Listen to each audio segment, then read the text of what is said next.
So hello everyone, आप सभी का स्वागत है हमारे यूट्यूब चैनल में।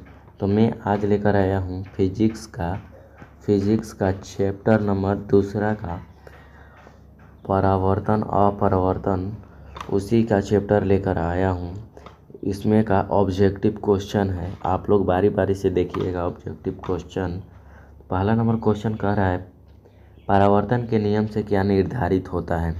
परावर्तन के नियम से निर्धारित होता है I बराबर आर निर्धारित होता है। तो इसे इंग्लिश में हम लोग बोलते हैं I बराबर आर।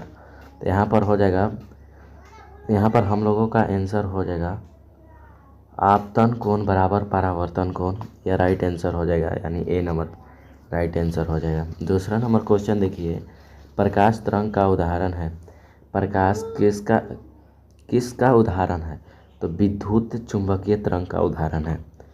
तीसरा नंबर हम लोग क्वेश्चन देखते हैं, दर्पण के सामने किसी भी दूरी पर स्थित वस्तुओं का प्रतिबिंब सीधा होता है तो वह दर्पण कौन सा है।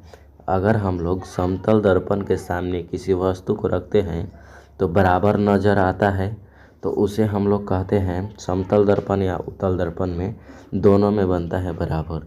चलिए अगला हम लोग क्वेश्चन देखते हैं।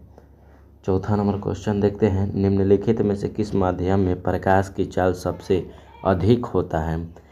निर्वात में सबसे ज़्यादा अधिक होता है। निर्वात में वायु नहीं होता है, इसलिए उसमें प्रकाश की चाल सबसे अधिक होता है। तो यहाँ पर निर्वात हो जाएगा राइट आंसर। अगला नंबर क्वेश्चन हम लोग देखते हैं, पांचवा नंबर क्वेश्चन देखते हैं, प्रकाश की किरणें गमन करती हैं। प्रकाश की किरणें कैसी गमन करती हैं, तो वह सीधी रेखा में गमन करती है। तो वह टेढ़ी रेखा में नहीं गमन करती है, वह सीधी रेखा में गमन करती है। तो यह सीधी रेखा ए नंबर ऑप्शन सही हो जाएगा। तो चलिए हम लोग छठा नंबर क्वेश्चन की ओर देखते हैं। छठा नंबर क्वेश्चन कर रहा है कि गोलीय दर्पण की फोकसांतर एवं वक्रता त्रिज्या के संबंध बताइए। तो हम लोग पढ़े हैं कि R बराबर 2F, यानी F बराबर R/2 होता है। तो इसमें आंसर हम लोगों का हो जाएगा R बराबर 2F। देखते हैं हम लोग अगला नंबर क्वेश्चन, किसी बिंब का अवतल दर्पण द्वारा बना प्रतिबिंब आभासी सीधा और बड़ा पाया गया तो वह स्थिति कहाँ होनी चाहिए। देखिए क्या बोल रहा है, अवतल दर्पण में बोल रहा है आभासी यानी कि काल्पनिक बोल रहा है। काल्पनिक सीधा पाया गया और बड़ा भी बोल रहा है, तो वास्तविक काल्पनिक, तो यह फोकस और ध्रुव के बीच में होगा। फोकस और ध्रुव के बीच में, केंद्र पर। तो यह ए नंबर ऑप्शन इसका भी हो जाएगा राइट आंसर। चलिए अगला नंबर को हम लोग क्वेश्चन देखते हैं, काल्पनिक प्रतिबिंब होता है तो काल्पनिक प्रतिबिंब सीधा होता है। सूक्ष्मदर्शी में किसका उपयोग किया जाता है, तो सूक्ष्मदर्शी में हम लोगों ने पढ़ा है कि उत्तल लेंस का उपयोग होता है। हजामती बनाने में किस दर्पण का उपयोग किया जाता है, तो हजामती बनाने में अवतल दर्पण का उपयोग किया जाता है। सर्च लाइट का परावर्तक सतह होता है, तो सर्च लाइट का आप लोग देखें परावर्तक सतह उभरा हुआ होता है, तो उसे हम लोग कहते हैं अवतल दर्पण। सर्च लाइट में कैसा सतह लगा होता है, कौन सा दर्पण लगा होता है, तो अवतल दर्पण लगा होता है। चलिए अगला हम लोग क्वेश्चन देखते हैं। अगला नंबर क्वेश्चन कर रहा है, दंत विशेषज्ञ किस दर्पण का उपयोग मरीजों को दांत कान का बड़ा प्रतिबिंब देखने में उपयोग किया जाता है, तो वह अवतल दर्पण हो जाएगा।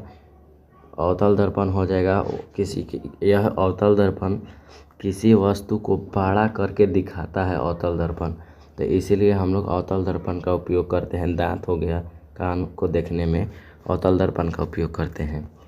अगला नंबर क्वेश्चन कह रहा है, एक प्रयोग में अवतल दर्पण द्वारा किसी बिंब द्वारा प्रतिबिंब के पर्दे पर प्राप्त किया जाता है, तो दर्पण की फोकस दूरी निर्धारित करने के लिए प्रयोगकर्ता को क्या मापने की ज़रूरत है, तो बी नंबर ऑप्शन हो जाए दर्पण और बिंब के बीच की दूरी।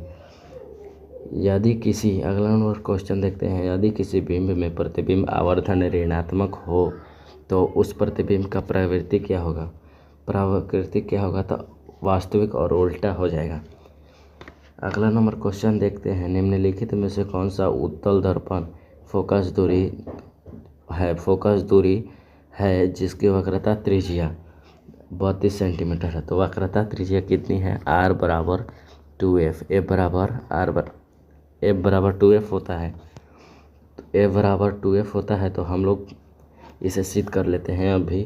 तो यह कितना है? 32 दिया हुआ है, तो f बराबर 32/2 कटेगा तो कितना आएगा? 16 आ जाएगा। 16 प्लस में या माइनस में तो हम लोग देखेंगे। पहले दर्पण क्या में है? तो दर्पण है उत्तल दर्पण, और उत्तल दर्पण की फोकस दूरी धनात्मक होता है, तो यह धनात्मक हो जाएगा। अगला नंबर क्वेश्चन देखते हैं हम लोग, किसी दर्पण का उपयोग पश्च दीप दर्पण को रूप में देखा जाता है। तो देखो इसका कहने का मतलब है किसी के गाड़ी में पीछे देखने के लिए कौन सा दर्पण का उपयोग किया जाता है? तो वह होता है उत्तल दर्पण का उपयोग किया जाता है। नई चिन्ह कार्तीय परिपाटी के अनुसार दर्पण के सामने बिंब की दूरी ली गई तो वह कैसी है? क्या कर रहा है यहाँ से? नई चिन्ह के सामने बोल रहा है, इसका सामने, तो यहाँ सामने हो जाता है ऋणात्मक, इधर होता है धनात्मक। तो धनात्मक और ऋणात्मक हो जाएगा। अगला नंबर क्वेश्चन देखते हैं।